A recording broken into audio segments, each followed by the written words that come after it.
Okay, so I'm going to quickly talk about some of the things that came up during the live stream today. Because as much as I tried to clear up the chat and get all of this people away from me, it's impossible. There's too many of them. There are literally thousands of them, and there's only one of me. So the first thing I'm going to say is nothing about my story has changed. Not a single aspect. And no matter what they come out with these documents and these transcripts, my memory of what happened is what it is. There's nothing that can change that. The discussion that needs to be had is about mental health. Because if somebody had been helping me way back then, I never would have been involved with the man that committed the crime. The second thing, half of the stuff y'all are saying in the comments don't even make sense to me. And that's because I don't remember it the way that you're portraying it. I have a lot of blank spots in my memory. I have a lot of fuzzy spots in my memory. And when I black out, I have no memory of what I'm doing when I am blacked out. It's not that I'm standing around doing nothing. I'm living. I would go for weeks on end in blackout mode, and I was existing, talking to people, doing things, and I had no idea what I was saying or what I was doing when I came back to myself. And things like that had been happening since high school. And even before that, my teachers were wanting me to seek help in the 3rd grade.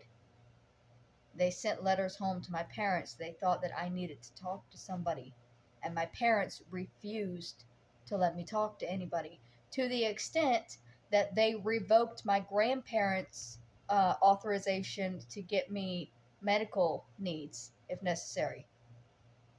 So after 3rd grade, because up until 3rd grade, my grandparents had a signed letter from my parents that they had notarized that said that if I got sick or I got hurt, my grandparents could take me to the emergency room. They could take me to the eye doctor. They could do whatever they needed to do. They could have taken me to a psychiatrist. They had permission from my parents until the 3rd grade, when the school wrote and asked that I see a psychiatrist or a therapist or a counselor. And in fear that my grandparents would go over their heads and take me to get that help, my parents revoked their authorization for me to get medical assistance. And after that, I was staying with my grandparents half of the year, and they had no authorization to help me if I got hurt. And there were times when I got hurt at my grandparents, and there was nothing we could do but kind of just wait it out and see if I would survive. I fell through the boat once and I fucked my leg up, and we couldn't even go and have it x-rayed and find out if anything was broken, because that would require going back home and having my parents, and my parents weren't going to take me to the emergency room. So it was a situation where I needed help, and there was nobody willing to help me. And the only reason they weren't willing to help me is because it was embarrassing to the family. It's humiliating for the family. They couldn't have me talking to people because they didn't know what I was going to say. And if I said the wrong thing and got them in trouble because they were doing the wrong things, they couldn't have that. Which means I couldn't talk to anybody. Which meant that my mental health issues just escalated and escalated and escalated as I grew. I was having suicidal ideation when I was 7 or 8 years old. I can remember being that young and thinking that everything would just be better if I died. And that's followed me. You know, even now when things go wrong, the first thought in my head is always, it would be better if you just died, because there's no getting past this. And often it's something very minuscule that my mind is telling me there's no getting past. When I was, I want to say 16 or 17, my grandmother bought me a book about thinking your way to happiness. You're not really mentally disturbed or messed up. You're not really depressed on a clinical level. It's just you have to think yourself happy and tell yourself you're happy. And that was pretty much how the family dealt with all of my problems. It was, it's mind over matter. But my mind was the broken part. Mind over matter doesn't work when you're having blackouts and you're having psychotic episodes. But all my family wanted to focus on was that if I tried harder, I just didn't want it bad enough. I didn't want to be happy hard enough. And it was my fault. It wasn't that nobody was helping me. It was my fault because I didn't want it bad enough. I didn't need a book. I had read lots of books by that point. I needed a pill. I needed an antidepressant and a hug. And pretty soon, I wouldn't even need the hug anymore because I started drifting away from people. And it became more and more awkward whenever somebody touched me. Whenever I was in a room with people, there were voices that would tell me that I was being laughed at, that I was being talked about. Whispers everywhere. Everybody, every room I went into, somebody was whispering about me. Every room. But somehow they all sounded the same. All of these people, they didn't have their own voices. They were in my head. That I didn't know where they were. I wouldn't actually get help and get on medication until after the murder. I was diagnosed at 18, but I wasn't medicated because the family was still pushing on me that I needed to just think my way past it and find a rich man to take care of me so that it wouldn't matter that I was sick, because that's how the women in our family dealt with it. Because there are a lot of women in our family who have problems. My great-grandmother spent the majority of her adult life in a mental hospital. My own mom was batshit. But the idea was that I just needed to stay pretty long enough to find a rich man to trap in to take care of me. And then we wouldn't have to worry about whether I had mental health issues or not, because whoever this man was would take care of me regardless. I would pop out a few kids, and that's how the women in our family got through. But I couldn't have kids. And the man that I chose didn't care about me. And so after I got out of that relationship where everything had been a lie, I went into the next relationship trying to be honest, because my last partner had lied to me about literally every aspect of their being. And so when I put this ad on Craigslist, I put in the ad that I was schizoaffective and that I was dealing with these problems. And the person that replied knowing that I had these issues. And he manipulated me, and he took advantage of the fact that I was not all mentally there. I don't know everything that happened because I was not always there. I was physically there, but I was not mentally there because I was not medicated, and I was in an extremely bad place mentally. Had things been different when I left my first husband, the family should have said, well, maybe you should take this time to work on your mental health. But nobody said that to me. They said, you need to find you another man and hurry up before you get old and ugly. That mindset is dangerous, and it put me in an even more toxic mindset than I was already in. I don't know what all is going to come out of these transcripts.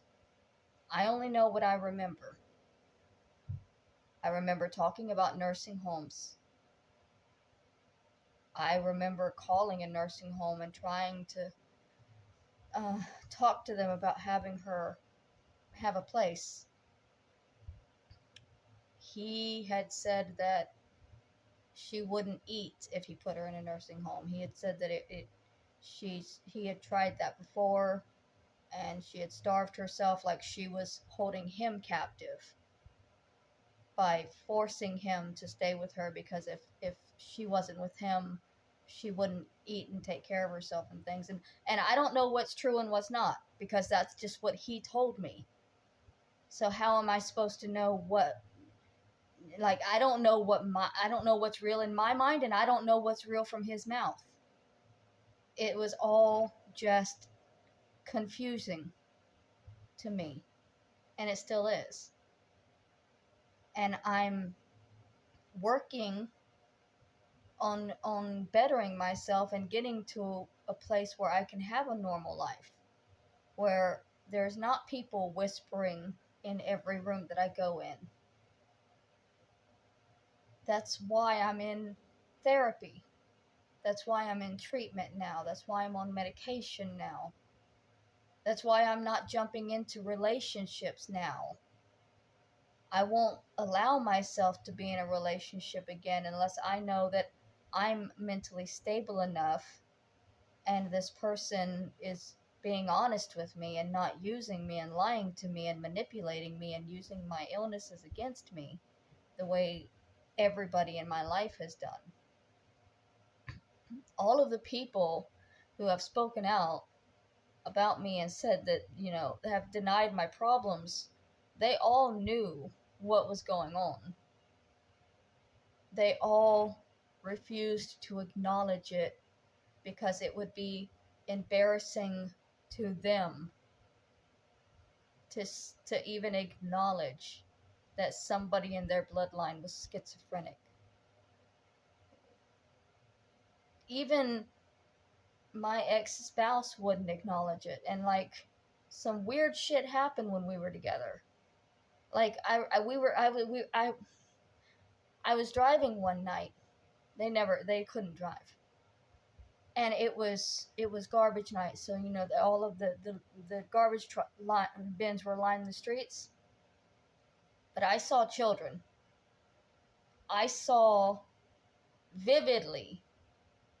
I saw children running and playing in the streets, and I slammed on the brakes, and I scared the crap out of my husband. And he asked me what was going on, and I pointed ahead, and you don't see the street full of children. I can't drive through. And we turned up the lights, and I was finally able to see that it was trash cans and they weren't actually moving. But I couldn't differentiate. There were times when I could not differentiate the shadows from living, moving creatures. And I should have been getting help for this stuff, but it was just laughed off as I don't know why it was just laughed off. I don't know why everybody just ignored it and saw it as just that's how Mary is. I needed help. For so long I needed help. And nobody cared until something terrible happened. And then I was only getting help because the police were telling me to get this help. It wasn't my family telling me to get mental help. It was the police telling me to get this help. That's what finally got me medicated and finally got me trying to get better on the right track. It's frustrating to have all of this judgment and all of this,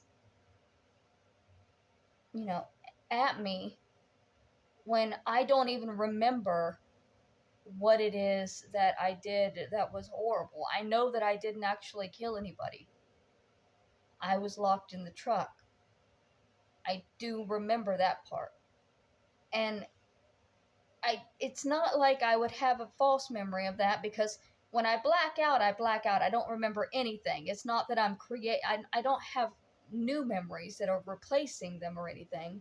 It's just a blank spot in my memory. So if I had been involved and blocked it out, it would be a black spot in my memory. But I have a vivid memory of being inside the truck and then him coming back out and leading me inside. And the last vivid thing I remember was her face. And then things flashed in and out for a bit.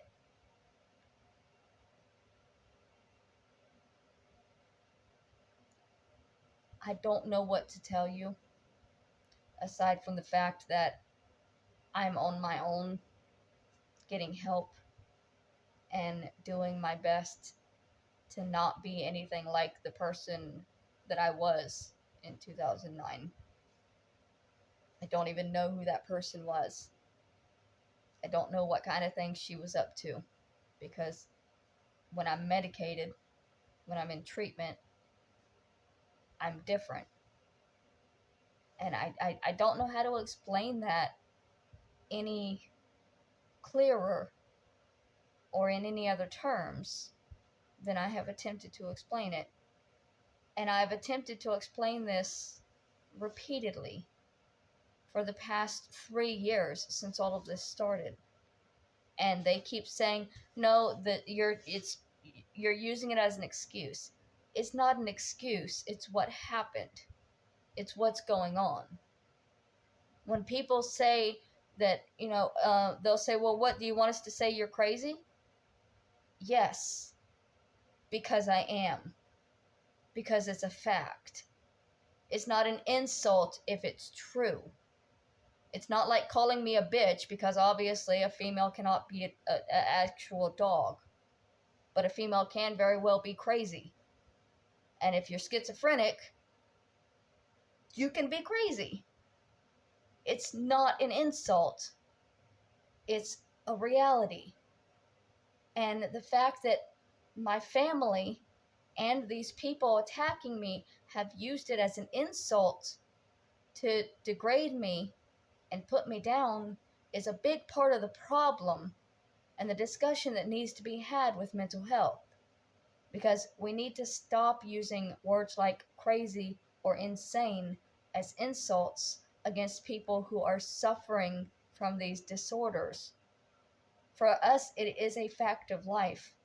And getting offended by it and fighting against the label because other people are using it offensively, it's only going to make the stigma worse. It's only going to make the entire concept of getting help worse, because you're allowing what you are to be an insult.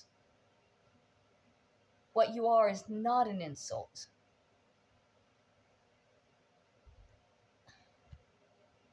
I don't know how to explain it. I really don't. And I'm not intending on commenting on it again. I know that they're planning on dragging this out over the next couple of months. They're trying very hard to push me to kill myself. And I am going to try very hard to simply not acknowledge it again. Because there's nothing I can say that's going to change anything, and there's nothing they can say that's going to change anything, because my memories are what they are. You cannot beat memories into me that I don't have. Regardless of how badly you want me to remember, if I don't have them in my brain, they're not there.